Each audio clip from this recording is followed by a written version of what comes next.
Assalomu alaykum. Qadrdonlar barchalaring yaxshimi? O'tirjon, rahmat do'stim. Yaxshi bo'lib keldi. Do'stim. Tanimay, Alloh rozi bo'lsin sizdan ham. Bozorlarni olib keldilar, do'stim, mashinalarda. Qadrdonlar bilan bir hafta dam olib, sekin sheriklar bilan mashinaga keldik. Bozorlarni qilib, inshaalloh mana safarimizni boshlaydik. Bismillahirrohmanirrohim.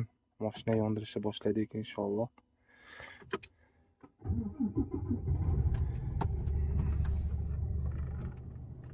İnşallah.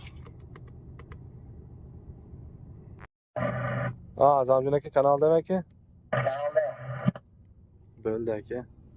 Donyurjon kanalda mı? Donyurjon. Donyur kanalda mısın dostum? Kanalda üzerinde. Narsalar joylashdingiz mi, ketdingizmi dostum?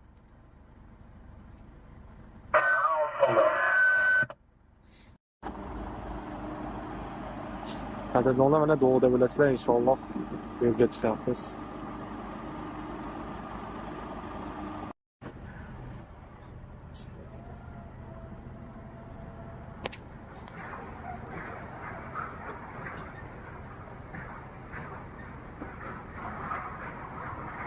Patronlardan patron bir şey var mı bu?